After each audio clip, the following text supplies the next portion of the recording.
Madame, Monsieur, vous êtes sur Afrique Média. Merci pour votre confiance. Nous avons la chance, dans le cadre de la couverture intégrale de ce 37e sommet des chefs d'État et de gouvernement de l'Union africaine ici à Addis Abeba, de faire la rencontre du fondateur et du président du conseil d'administration de Archbishop Missionnaire Etimbi.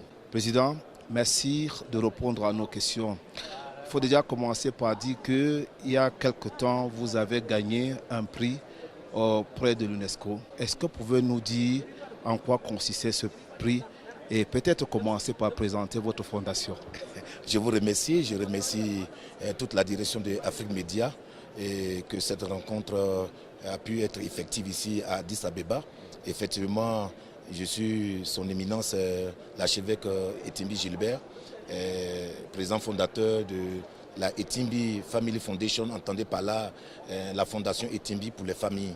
Et nous œuvrons dans beaucoup de domaines, voilà, que ce soit des campagnes humanitaires, dans les actions sociales, aller aussi dans les zones rurales, apporter aussi de l'eau potable dans les forages, les écoles et les maisons écologiques. Nous avons plusieurs visions et plusieurs champs d'action.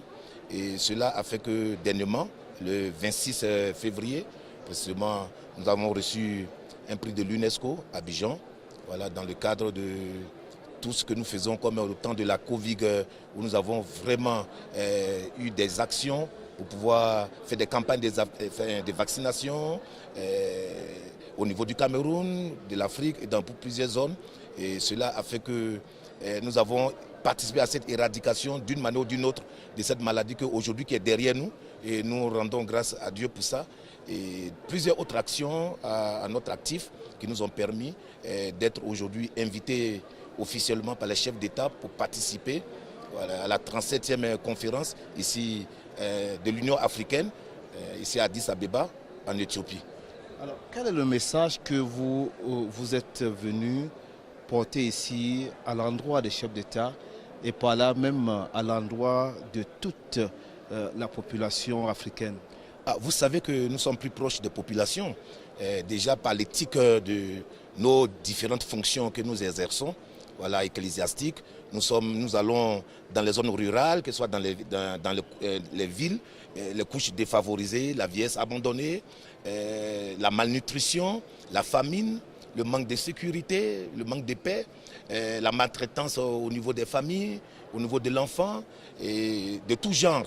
Et nous voulons contribuer par notre expertise et parce que nous avons comme acquis à notre niveau. Et nous venons porter ce message auprès de ces excellences, nos dirigeants en Afrique, pour dire vraiment, il faut qu'ils nous écoutent parce que nous sommes sur le terrain, nous voyons les souffrances, nous voyons les besoins des populations. Et comment ne pas participer pour que l'Afrique ait une vie meilleure?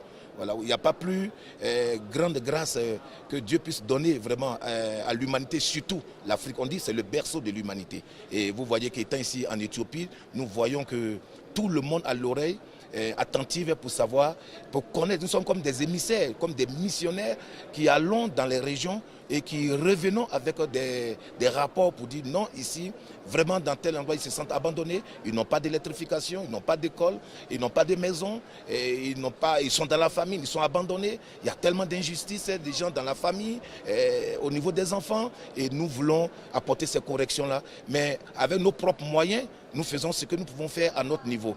Mais je crois que ces élus de Dieu, parce que nul ne peut exercer ses fonctions si Dieu ne l'a pas permis. Et je crois qu'ils peuvent nous écouter et pourquoi pas avec la main d'association, puisque ce sont eux qui nous invitent. Voilà, ça veut dire qu'ils ont eu des échos de nos actions sur le terrain et nous venons porter au haut niveau, au devant de ces chefs d'État pour dire, bon, voilà, nous sommes là, voilà, nous sommes des personnes en mission, aidez-nous à ce que nous puissions vous aider pour apporter un meilleur vivre à nos populations africaines.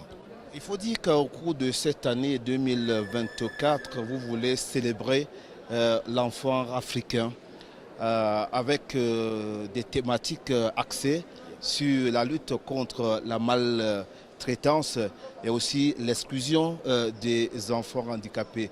Est-ce qu'on peut avoir une idée de ce que vous comptez faire sur le terrain en termes d'action? D'abord, vous savez que les enfants déjà sont en manque d'abord de moyens, d'assistance. Nous vivons aujourd'hui, nous voyons que la jeunesse est aujourd'hui en voie de disparition parce que les repères sont perdus. Et quand vous avez une jeunesse qui perd ses repères, vous voyez que c'est un danger. Donc comment chasser cette pauvreté? Parce que c'est ça d'abord. La pauvreté engendre beaucoup de choses. Pour dire que nos populations ont faim, nos populations souffrent, nos populations n'ont pas de médicaments. Nos enfants n'ont pas de meilleures écoles où ils puissent aller, ils puissent être pris en charge. Donc nous venons pour dire que à l'orée de cette grande rencontre en juin que nous aurons pour les enfants, nous allons aller d'abord faire des packages, d'abord aller dans beaucoup de régions, ici en Afrique, soit au Cameroun, en Côte d'Ivoire, en Guinée ou au Mali ou d'autres pays, que nous ouvrirons leurs portes bien sûr. Voilà, nous irons pour pouvoir faire des campagnes de vaccination, d'assistance, être à l'écoute et pourquoi pas aussi aider d'autres à être scolarisés. Merci beaucoup. Avec un tel projet d'ambition, pour finir, pour sortir de cet entretien, quel est le message que vous voulez lancer aux Africains qui nous regardent en ce moment sur la chaîne de télévision panafricaine Afrique Média? Ce que je peux dire que l'Afrique a besoin de beaucoup d'amour. Parce que nous pouvons atteindre ces objectifs si nous avons l'amour de notre prochain. Et j'ai dit que par moment, le peu que nous avons, nous pouvons prélever un peu et pouvoir sauver ces populations qui nous tendent la main par leur regard, par leur silence, par les larmes qui coulent. Et nous les sentons plus proches de nous. Et nous sentons comme si les mains étaient attachées. Et nous disons que les gens délient les mains et que nous soyons plus généreux. Comme le bon Créateur nous demande d'être généreux comme lui. Que Dieu vous bénisse. Merci pour cet entretien. Merci également à vous, mesdames, messieurs. Nous espérons que ce message n'est pas tombé dans les oreilles des sourds. Merci d'avoir regardé.